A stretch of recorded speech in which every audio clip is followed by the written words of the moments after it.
All right, diving in today, getting into some, deep philosophical waters. We're going to be looking at reliabilist epistemology. Okay. And, at its core, it's this idea of how do we figure out if a belief, is justified or counts as knowledge? Like, how do we get to that point? Right. Yeah, absolutely. And this is, a really important discussion in philosophy, especially for someone who wants to understand what's going on in epistemology today. You have to have a pretty solid grasp of reliabilism. Yeah, definitely. I mean, I think what's really interesting about reliabilism is that it's this idea that, whether or not you're justified in believing something depends on the process that led you to that belief. Right. So it's not just about like what you're thinking right now, Yes. but it's about the history of how you came to have that belief. Right. Like, where did it come from? Exactly. Yeah. And, philosophers are really interested in this because it suggests a kind of naturalistic approach to epistemology, which is this idea that we can explain epistemic concepts like justification and knowledge in terms of more basic, natural processes. So we don't have to appeal to, mysterious or spooky, thing. Yeah, no, exactly. We don't have to bring in any extra baggage. Exactly, yeah. So reliabilism is trying to kind of ground epistemology in something that we can understand in terms of the way our minds work and the way the world works. Right. So today we're going to do this deep dive into reliabilism, and we're going to figure out where it came from, what the main ideas are, what problems it faces, and then how the theory has evolved. Okay. So just a nice quick overview, something for all the philosophers out there to kind of bring them up to speed. And, the main source that we're going to be drawing from is the Stanford Encyclopedia of Philosophy. Yeah, that's a good one. So I guess we can kind of start off, historically. Yeah. How did this theory even come about? Right, yeah. So, back in the 1960s, epistemologists were really focused on, trying to define knowledge. Right. And a really popular view at the time was this idea that knowledge is justified through belief. Right. So you have to believe something that's true, and you have to have a good reason for believing it. Exactly. So it's not just a lucky guess. Right. You can't just, stumble upon the truth. You have to have some sort of justification for why you think it's true. Right. But then along comes Edmund Gettier. Oh, yes, Gettier. And he basically throws a wrench in this whole idea with his famous, Gettier cases. Right. So these are thought experiments where someone has a belief that is true and justified, but it doesn't seem like they really know it. Right. It's like they just got lucky. Exactly, yeah. So, he kind of blew up the traditional definition of knowledge, and this led to a lot of new thinking about what knowledge really is and what justification really is. Right. So the Gettier cases, they were a huge deal, right? Yeah, they really shook things up for epistemologists. And actually, some of the early attempts to, deal with these Gettier cases had some, elements of reliabilism in them, even though the term wasn't really used back then. Really? Yeah. So, for example, there were things like relevant alternatives theories. Okay. And truth-tracking theories. Okay. So relevant alternatives theories basically said that, you know something if you can rule out all the other possibilities where it could be false. Okay. And truth-tracking theories said that your beliefs have to kind of, track the truth across different possible worlds. Interesting. Yeah, and a lot of these theories include concepts like sensitivity. Okay. Which was this idea that, if the proposition that you believe were false and you wouldn't believe it. Okay. And safety, which was the idea that, if you were to believe something, then it would be true. Interesting. So all of these concepts kind of point toward this idea of reliability. Right. So even before reliabilism was a big thing, people were starting to think about the connection between knowledge and reliability. Yeah, absolutely. And at the same time, epistemologists started focusing more on, just justification itself. Right. Not just as a part of knowledge, but as its own thing. Exactly, yeah. Because it seemed like justification was necessary for knowledge, but not sufficient, as Gettier had shown. Right. So, they were trying to figure out what justification is all on its own. Okay. And this is where Alvin Goldman comes in, right? Yes, exactly. His 1979 paper, What is Justified Belief? It was hugely influential, right? Yeah, this paper was a major turning point, Yeah. Some people even call it a paradigm shift. Yeah. Or the reliabilist revolution. I like that. Reliabilist revolution. Right, because it really did kind of change the way people were thinking about justification. Okay, so what was at the heart of this reliabilist revolution? What was Goldman's main idea? Well, his main idea was that justification doesn't just depend on what's happening in your mind right now, Okay. but it also depends on the history of how you came to have that belief, and specifically the reliability of the process that caused you to have that belief. Right, so not just what you're thinking about right now, but how you got there. Exactly, yeah. So, for example, if you believe that it's going to rain tomorrow because you saw a weather forecast, then the justification of your belief depends on how reliable weather forecasts usually are. Right, yeah. It makes sense. So if weather forecasts are usually right, then you're probably justified in believing that it's going to rain. But if weather forecasts are usually wrong, then you're probably not justified. Yeah, that makes sense. And, Goldman wasn't the first person to talk about this kind of idea. Right, what we talked about before. Right, yeah. There were earlier thinkers who had kind of hinted at similar notions. Okay, Like Ramsey talked about knowledge being obtained by a reliable process, okay. and Unger talked about knowledge being non-accidental true belief. And Armstrong used the term reliable to describe beliefs that were kind of like thermometers. Right, So they're reliably indicating the temperature. okay. So there was this kind of history of thinking about reliability and knowledge. Right, but Goldman really brought it to the forefront. Yeah, exactly. And what made his theory so influential was that he laid out a very clear set of criteria for what an adequate theory of justification should look like. Okay. So he said that a good theory of justification should not invoke the concept of justification itself. Okay, So it can't be circular. right. And it shouldn't appeal to other epistemic notions like reasonableness or rationality. All right, so you can't just say, well, it's justified because it's reasonable. Right, exactly, because then you'd have to explain what reasonableness is. Right. So he was really trying to give a very basic account of justification that didn't depend on any other epistemic concepts. Okay, so he wanted to kind of ground it in something more fundamental. Exactly, yeah. So he Mhm. said that the only concepts that are allowed in a theory of justification are things like beliefs and desires, Okay. and sensory experiences and memories, Okay. and truth and falsity, which are non-epistemic, Okay. and the causal relation. Okay. So, how one event causes another event. Okay, so basically anything that's not already an epistemic concept. Exactly, yeah. And he was also really focused on doxastic justification. Doxastic justification. Yeah, which is just whether or not a belief is justified, Okay. as opposed to propositional justification, which is whether or not there are grounds for believing a proposition. Okay, so doxastic justification is about whether or not the person is justified in believing it. Exactly, yeah. Yeah. So, he was really trying to get at what it means for a person to be justified in believing something. Okay. And, he used this example of, this guy named Arthur. Arthur. Yeah. Okay. Who believes Q and R, and then comes to believe P, which is a logical consequence of Q and R. And Goldman's point was that just because Arthur's belief in Q and R is justified doesn't mean that his belief in P is justified. Okay, why not? Because maybe he just started wishing that P were true, Okay. and then somehow convinced himself that it was true. Right. Or maybe he used some really bad reasoning to get from Q and R to P. Right, so even if he's right, he didn't get there in the right way. Exactly, yeah. Yeah. So Goldman's point was that a belief has to be produced or generated in the right way in order for it to be justified. Okay, that makes sense. And this is where the concept of reliability comes in. Right, so how did he define reliability? Well, he defined it in terms of truth ratio. Okay. So how often a process produces true beliefs. Okay. And he said that there are two ways to understand this truth ratio. Yeah. One is in terms of actual frequency. Okay.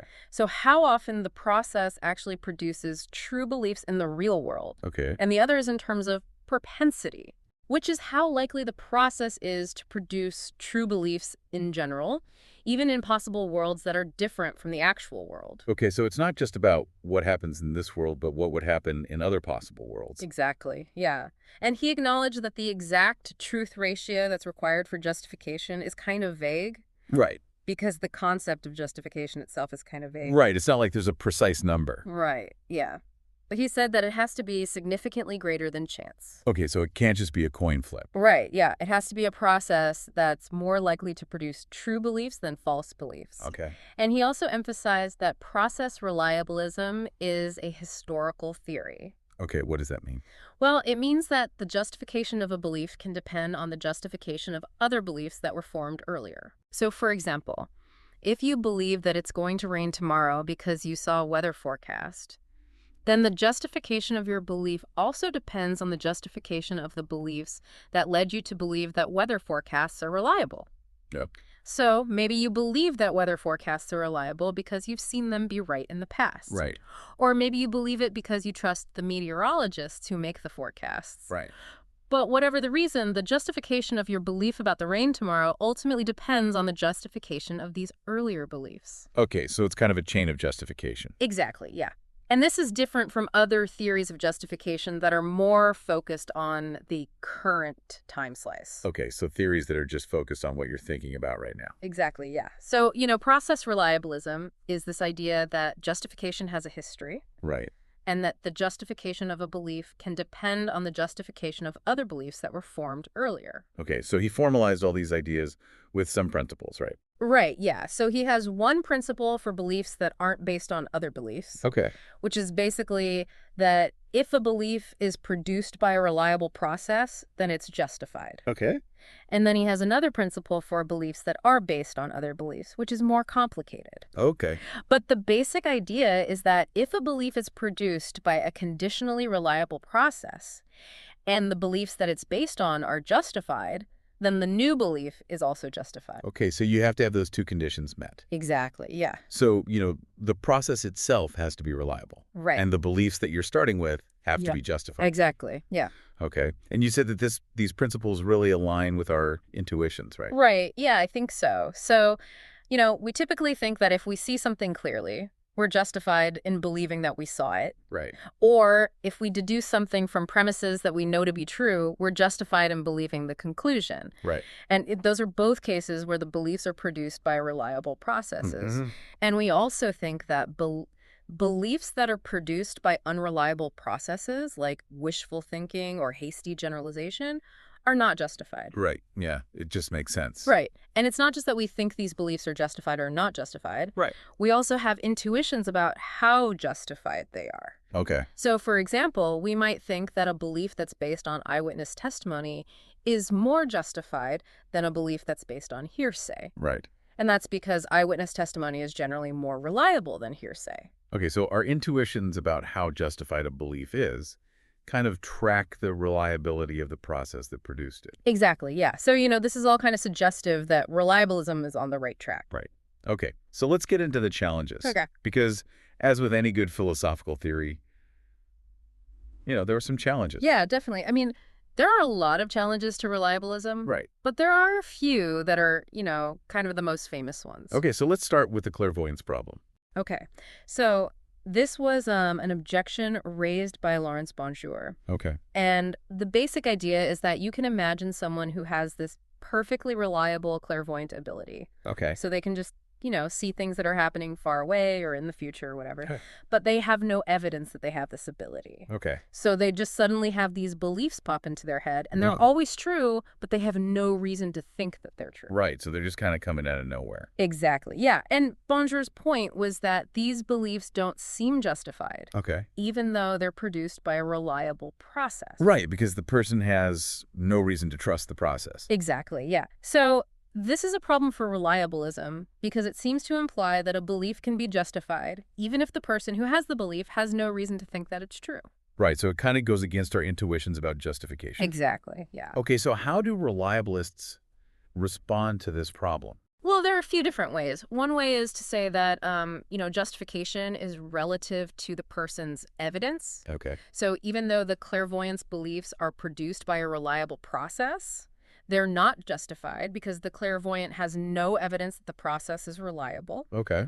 Another way is to say that, the clairvoyance beliefs are justified, but they're not knowledge. Okay. Because knowledge requires more than just justification. Right, it requires truth. Right. And it requires that the belief be connected to the truth in the right way. Okay. And in this case, the clairvoyance beliefs are not connected to the truth in the right way because they're not based on evidence. Okay. So, there are a few different ways to respond to this problem. Right. But it's definitely a challenge for reliabilism. Okay. And then there's the new evil demon problem, which I think is related. Right, yeah.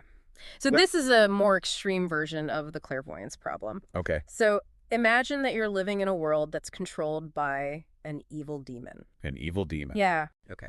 And this demon is constantly feeding you false sensory experiences. Okay. So you think you're seeing a tree, but it's actually just an illusion created by the demon. Right. And you think you're hearing a bird singing, but it's actually just the demon playing a trick on you. Right. So all of your beliefs about the world are false, Okay. but you have no way of knowing that they're false. Right. Because it all seems real to you. Exactly, yeah. And the problem for reliabilism is that it seems to imply that your beliefs in this situation are not justified. Yeah. Because they're produced by processes that are unreliable. Right. Because your senses are constantly deceiving you. Right. Yeah. But it seems like your beliefs should be justified. Okay. Because you have no reason to think that you're being deceived. Right. You're just going about your life Right. and everything seems normal. Exactly, yeah.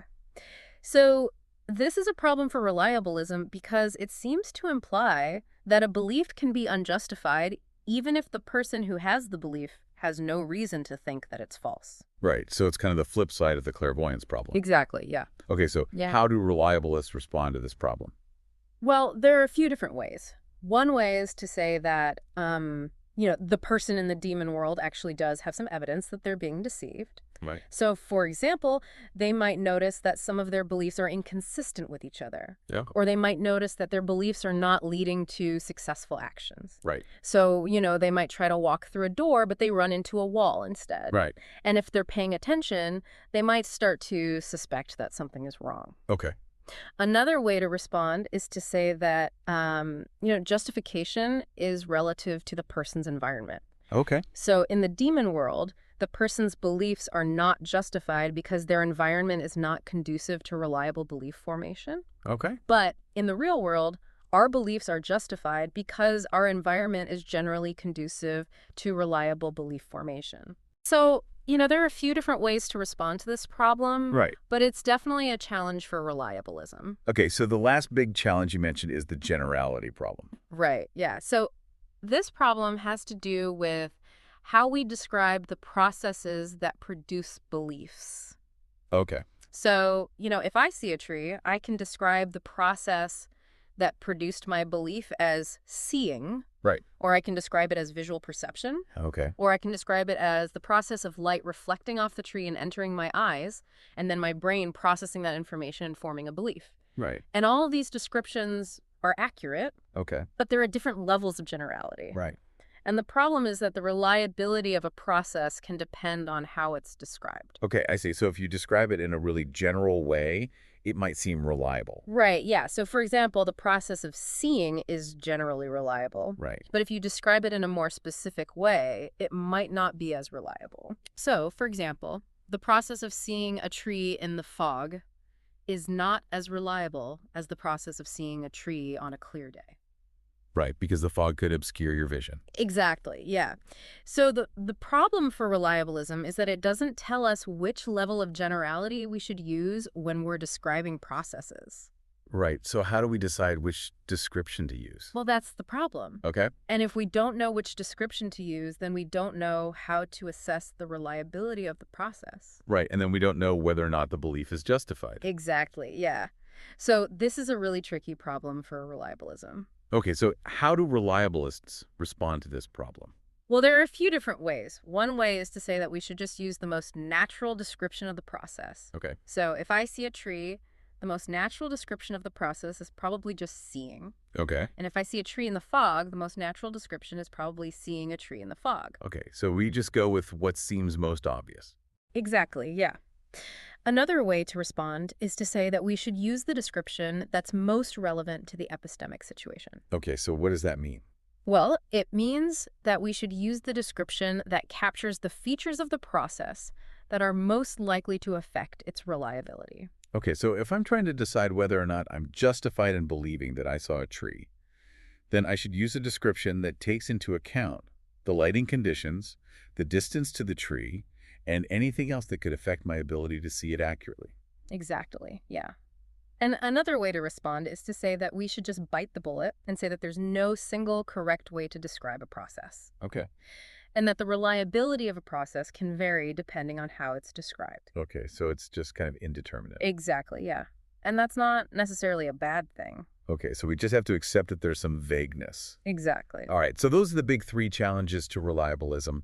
You also mentioned some further challenges. Yeah, so there are a few other challenges that are worth mentioning. One is the bootstrapping problem, Okay. which has to do with the fact that we often use our beliefs to justify other beliefs. Right. So, for example, if I believe that my memory is reliable, I might use that belief to justify my belief that I went to the grocery store yesterday. Right. But how did I come to believe that my memory is reliable in the first place? Right. Well, maybe I used my memory to justify that belief too. Okay. So it seems like I'm just going in circles. Right. You're pulling yourself up by your own bootstrap. Exactly, yeah. And the problem for reliabilism is that it doesn't seem to have a good way to deal with this problem. Okay. Because it says that a belief is justified if it's produced by a reliable process. Right. But if I'm using my beliefs to justify my beliefs about the reliability of the processes that produce my beliefs, then it seems like I'm not really getting anywhere. Right. It's all circular. Exactly. Okay. And what's another challenge? Another challenge is the problem of defeat, which has to do with the fact that new evidence can sometimes undermine the justification of a belief. Okay. So, for example, if I see a red ball in good lighting conditions, I might be justified in believing that the ball is red. Right. But if I then learn that the ball is actually white, but it's being illuminated by a red light, then my belief is defeated. Right. The new evidence undermines your original justification. Exactly, yeah. And the problem for reliabilism is that it doesn't seem to have a good way to account for defeat. Okay. Because it says that a belief is justified if it's produced by a reliable process. Right. But in this case, my belief was produced by a reliable process. Right. But it's no longer justified because of the new evidence. Okay. So reliabilism seems to have a problem with how to deal with new evidence. Okay. And then there's the problem of temporality, Okay. which has to do with the fact that the reliability of a process can change over time. Right. So, for example, the process of forming beliefs based on weather forecasts is more reliable now than it was in the past. Right, because we have better technology now. Exactly, yeah. Yeah. And the problem for reliabilism is that it doesn't tell us how to take into account these changes in reliability over time. Huh? So, if I form a belief today based on a weather forecast, should I assess the justification of my belief based on the reliability of weather forecasts today? Okay. Or should I assess it based on the reliability of weather forecasts in the past? Right, or some combination of the two. Right. So, this is another problem that reliabilism needs to deal with. Okay, so despite all of these challenges, you said that reliabilism is still a really active area of research, right? Right. Yeah, it's still a very popular theory, and there are a lot of people working on it. Okay, so what are some of the new developments in reliabilism? Well, one development is normality reliabilism. Normality reliabilism. Yeah. Okay. So this is the idea that a process is reliable if it produces true beliefs under normal conditions. Okay. So, for example, visual perception is generally reliable under normal conditions. Right. But it's not reliable if you're hallucinating or if you're looking through a distorted lens or something like that. Right. So normality reliabilism says that we should focus on the reliability of processes under normal conditions and ignore the cases where the conditions are abnormal. Okay, that makes sense. And this helps to deal with some of the problems that we talked about earlier, like the new evil demon problem. Right, because in the new evil demon world, the conditions are abnormal. Exactly, yeah. So normality reliabilism says that the person's beliefs in the demon world are not justified because the conditions are abnormal. Okay. But our beliefs in the real world are justified because the conditions are generally normal. Okay, that makes sense. Another development is the idea of social reliabilism. Social reliabilism. Yeah. Okay.